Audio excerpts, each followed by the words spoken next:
विषय हिंदी कक्षा 5 में आज का हमारा पाठ है चुनौती हिमालय की।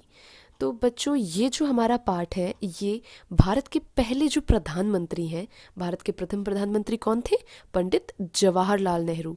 तो उनकी एक यात्रा के बारे में है। वो एक बार हिमालय पर्वत श्रृंखला में, हिमालय पर्वत में अमरनाथ की गुफा है, तो अमरनाथ की यात्रा पर वो कुछ लोगों के साथ एक बार गए। तो उनकी यात्रा कैसी रही, उनको क्या क्या दिक्कतों का सामना करना पड़ा, इन सब के बारे में ही आज का हमारा ये पाठ है। पाठ 18 चुनौती हिमालय की। जोजिला पास, पास मतलब होता है दर्रा, यानी कि पहाड़ों के बीच में, पहाड़ों को पार करने के लिए एक जो घाटी होती है वो होती है दर्रा। से आगे चलकर जवाहरलाल मातायन पहुँचे तो वहाँ के नवयुवक कुली ने बताया, साहब साहब सामने उस बर्फ से ढके पहाड़ के पीछे अमरनाथ की गुफा है। तो यहाँ पर जवाहरलाल नेहरू जो है वो अपने भाई और एक दो उनके साथ कुली हैं, एक किशन है, उनके साथ जो है अमरनाथ की यात्रा पर चल दिए हैं और वो पहाड़ों के पीछे उन्हें बताया गया है कि वहाँ है। लेकिन साहब रास्ता बहुत टेढ़ा है। किशन ने कुली की बात काटी, बहुत चढ़ाई है और साहब दूर भी है। तो क्या बताया कि भाई चढ़ाई भी बहुत है, रास्ता भी थोड़ा मुश्किल है। कितनी दूर? जवाहरलाल ने पूछा। 8 मील साहब, कुली ने जल्दी से उत्तर दिया। बस, तब तो जरूर चलेंगे। जवाहरलाल ने अपने चचेरे भाई की ओर प्रश्न सूचक दृष्टि डाली। प्रश्न सूचक मतलब जब कोई कोई सवाल करता है, तो उस तरीके से जवाहरलाल नेहरू ने अपने भाई से पूछा कि ज़रूर चलेंगे। दोनों कश्मीर घूमने निकले थे और जोजिला पास से होकर लद्दाखी इलाके की ओर चले आए थे। अब वो लद्दाख के क्षेत्र में है। अब अमरनाथ जाने से क्या आपत्ति हो सकती थी? फिर जवाहरलाल रास्ते की मुश्किलों के बारे में सुनकर सफ़र के लिए और भी उत्सुक। कौन कौन चलेगा हमारे साथ? जवाहरलाल ने जानना चाहा। तो जवाहरलाल नेहरू जो है उन्होंने पूछा कि भाई कौन कौन चलेगा? तुरंत किशन बोला, साहब मैं चलूँगा, भेड़े चराने मेरी बेटी चली जाएगी। अगले दिन सुबह तड़के तैयार होकर जवाहरलाल बाहर आ गए। आकाश में रात्रि की कालीमा पर प्रातः की लालिमा फैलती जा रही थी। यानी कि रात में जो रात्रि की कालीमा, यानी रात में जो एकदम अंधेरा अंधेरा काला काला होता है, उसकी जगह अब सुबह की लालिमा, सुबह जब सूरज उगता है तो कैसा लगता है आसमान में? बिल्कुल लाल लाल रंग सा फैला होता है। तिब्बती पठार का दृश्य निराला था। वो कहाँ पर है? तिब्बत में। तो तिब्बत कैसा इलाका है? पठारी इलाका। दूर दूर तक वनस्पति रहित उजाड़ चट्टानी इलाका दिखाई दे रहा था। उजाड़ और चट्टानी और वनस्पति रहित, वनस्पति यानी बिल्कुल भी तिब्बत में पेड़ पौधे कहीं पर भी कुछ भी दिखाई नहीं दे रहा था। चारों तरफ क्या है? चट्टाने। उदास फीके बर्फ से ढके चट्टानी पहाड़ सुबह की पहली किरणों का स्पर्श पाकर ताज की भांति चमक उठे। तो जो पहाड़ हैं वो कैसे लग रहे हैं? एकदम उदास और फीके इन्होंने बोला है। क्यों? क्योंकि कोई पेड़ पौधे नहीं है वहाँ पे, कोई वनस्पति नहीं है।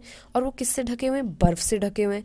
तो सुबह सुबह जब बर्फ से ढके हुए पहाड़ों पर सुबह की पहली किरण जब पड़ रही है तो वो ताज की भांति जो है वो चमकते हुए नजर आ रहे हैं। दूर से छोटे छोटे ग्लेशियर ऐसे लगते, ग्लेशियर यानी कि पानी, यानी कि बर्फ से ढके हुए जो पहाड़ हैं जो, तो वो ऐसे लगते हैं मानो मानो कैसे लगते हैं? मानो स्वागत करने के लिए पास सरकते आ रहे हों। सर्द हवा के झोंके हड्डियों तक ठंडक पहुंचा रहे थे। और मौसम कैसा है तिब्बत का? बिल्कुल कड़कड़ाती हुई ठंड पड़ रही है। जवाहरलाल नेहरू ने तो जवाहर ने हथेलियां आपस में रगड़कर गर्म की और कमर में रस्सी लपेटकर चलने को तैयार हो गए। हिमालय की दुर्गम पर्वतमाला मुंह उठाए चुनौती दे रही थी। जवाहर इस चुनौती को कैसे न स्वीकार करते? भाई, किशन और कुली सभी रस्सी के साथ जुड़े थे। किशन गडेरिया अब गाइड बन गया। तो अब चारों जो लोग हैं, एक तो है जवाहरलाल नेहरू, एक है जवाहरलाल नेहरू के भाई, एक है किशन और एक है कुली। तो ये 4 लोग हो गए। चारों ही आपस में रस्सी के साथ बंधे हुए और ये चल दिए हैं अब पहाड़ की चढ़ाई करने। तो जो किशन था वो क्या बन गया, गाइड बन गया। अब बस 8 मील ही तो पार करने हैं। जोश में आकर जवाहरलाल चढ़ाई चढ़ने लगे। यूं 8 मील की दूरी कोई बहुत नहीं होती, लेकिन इन पहाड़ी रास्तों पर 8 कदम चलना दूभर हो गया। एक एक डग भरने में कठिनाई हो रही थी। रास्ता बहुत ही वीरान था। पेड़ पौधों की हरियाली के अभाव में एक अजीब खालीपन सा महसूस हो रहा था। कहीं एक फूल दिख जाता तो आंखों को ठंडक मिल जाती। मतलब चारों तरफ कहीं पर भी कोई हरियाली, कोई पौधा, कोई घास, कुछ भी दिखाई नहीं देता। कहीं कोई एक आध कभी दिखाई दे जाए कुछ तो ऐसा लगता कि बहुत ही सुंदर दिख रही थी। सिर्फ पथरीली चट्टानें और सफ़ेद बर्फ। तो ये तिब्बत का जो इलाका है उसका भौगोलिक क्षेत्र ऐसा है कि वहाँ पे बस पहाड़, चट्टानें और बर्फ ही बर्फ नज़र आती है। फिर भी इस गहरे सन्नाटे में बहुत सुकून था। एक और सूं सूं करती बर्फीली हवा बदन को काटती तो दूसरी ओर ताजगी और स्फूर्ति भी देती। तो जो बर्फीली हवा वहाँ चल रही है वो एक तरफ तो बहुत ठंडक भी पहुँचाती है, लेकिन उसके साथ ही जवाहरलाल कह रहे हैं कि वो उनको ताजगी और जवाहर बढ़ते जा रहे थे। जो जो ऊपर चढ़ते गए त्यों त्यों सांस लेने में दिक्कत होने लगी। जैसे हम ऊंचाई पर जाते रहते हैं तो ऑक्सीजन की कमी होने लगती है और जिसकी वजह से सांस लेने में थोड़ी दिक्कत आने लगती है। एक कुली की नाक से खून बहने लगा और जल्दी से जवाहरलाल ने उसका उपचार किया। खुद उन्हें भी कनपटी की नसों में तनाव महसूस हो रहा था। लगता था जैसे दिमाग में खून चढ़ आया हो। फिर भी जवाहरलाल ने आगे बढ़ने का इरादा नहीं बदला। तो जैसे जैसे हम ऊंचाइयों पर जाते हैं तो वहाँ पर इस तरह की दिक्कतें जो हैं वो सामना करनी पड़ सकती हैं। थोड़ी ही देर में बर्फ़ जो है वो पड़ने लगी। थोड़ी देर में बर्फ़ पड़ने लगी, फिसलन बढ़ गई, चलना भी कठिन हो गया। एक तरफ थकान, ऊपर से सीधी चढ़ाई। तभी सामने एक बर्फीला मैदान नजर आया। चारों ओर हिम शिखरों से घिरा वह मैदान देवताओं के मुकुट के समान लग रहा था। प्रकृति की कैसी मनोहर छटा थी, आंखों और मन को तरोताजा कर गई। बस एक झलक दिखलाकर बर्फ के धुंधलके में ओझल हो गई। दिन के 12 बजने वाले थे। सुबह 4 बजे से वे लोग लगातार चढ़ाई कर रहे थे। शायद 16,000 फीट की ऊंचाई पर होंगे इस वक्त अमरनाथ। तो बहुत ही ऊंचाई पर है वो और सुबह के 4 बजे से वो उन्होंने अपनी चढ़ाई शुरू करी थी और अब दिन के 12 बज गए हैं। अमरनाथ से भी ऊपर पर अमरनाथ की गुफा का दूर दूर तक पता नहीं था। इस पर भी जवाहर की चाल में न तो ढीलापन था न बदन में सुस्ती। हिमालय ने चुनौती जो दी थी, निर्गम पात पार करने का उत्साह उन्हें आगे खींच रहा था। साहब लौट चलिए, वापस कैंप में पहुंचते पहुंचते दिन ढल जाएगा, एक कुली ने कहा। तो कुली ने क्या सलाह दी है कि भाई दोबारा कैंप चलिए क्योंकि बहुत ही अब टाइम जो है वो लग जाएगा। लेकिन अभी तो अमरनाथ पहुंचे नहीं। जवाहरलाल को लौटने का विचार पसंद नहीं आया। वह तो दूर बर्फ के उस मैदान के पार है। किशन बीच में बोल पड़ा, चलो चलो, चढ़ाई तो पार कर ली, अब आधे मील का मैदान ही तो बाकी है। कहकर जवाहरलाल ने थके हुए कुलियों को उत्साहित किया, उनका उत्साहवर्धन किया कि भाई अब तो चढ़ाई हम पूरी कर चुके हैं। सामने बर्फ का सपाट मैदान दिखाई दे रहा था। उसके पार दूसरी ओर से नीचे उतरकर गुफा तक पहुंचा जा सकता था। जवाहरलाल फुर्ती से बढ़ते जा रहे थे। दूर से मैदान जितना सपाट दिख रहा था, असलियत में उतना ही ऊबड़ खाबड़ था। ताजी बर्फ से ऊंची नीची चट्टानों को एक पतली चादर से ढककर एक समान कर दिया था। गहरी खाइयां थी, गड्ढे बर्फ से ढके हुए थे और गजब की फिसलन थी। कभी पैर फिसलता तो कभी बर्फ में पैर अंदर धंसता जाता। मतलब बहुत ही वहाँ पे क्योंकि बर्फ गिर रही थी, मौसम बहुत ठंडा था, बहुत नाप नाप कर कदम रखने पड़ रहे थे। ये तो चढ़ाई से भी मुश्किल था, यानी कि मैदान पर चलना तो चढ़ाई से भी ज़्यादा मुश्किल था। पर जवाहरलाल को मज़ा आ रहा था। तभी जवाहरलाल ने देखा सामने एक गहरी खाई मुंह फाड़े निगलने को तैयार थी। अचानक उनका पैर फिसला, वे लड़खड़ाए और इससे पहले कि संभल पाए वे खाई में गिर पड़े। तो यानी कि जवाहरलाल नेहरू का क्या हुआ, वो खाई में उनका पैर फिसल गया। साहब गिर गए, किशन चीखा। जो किशन उनके साथ था वो एकदम से चिल्लाया कि भाई वो गिर गए हैं।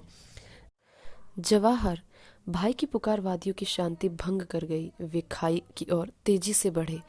तो जवाहरलाल नेहरू जो है वो खाई में गिर गए हैं। तो उनके भाई ने एकदम से उन्हें आवाज़ लगाई। रस्सी से बंधे जवाहर हवा में लटक रहे थे, क्योंकि हमने स्टार्टिंग में पढ़ा था जब भी चढ़ाई करते हैं लोग पहाड़ों की तो सब लोग एक दूसरे से रस्सी के साथ बंधे रहते हैं ताकि कोई भी इधर उधर गिरने पर वो बच सके। उफ, ये कैसा झटका लगा। दोनों तरफ चट्टाने ही चट्टाने, नीचे गहरी खाई। जवाहर कसकर रस्सी पकड़े थे। वही उनका एकमात्र सहारा था कि खाई की तरफ वो गिर गए थे लेकिन रस्सी से वो अभी भी बंधे हुए थे। जवाहर, ऊपर से भाई की पुकार सुनाई दी।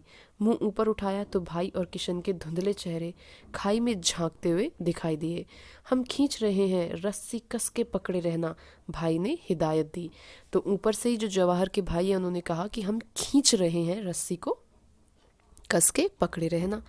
जवाहरलाल जानते थे कि फिसलन के कारण यूं ऊपर खींच लेना आसान नहीं होगा।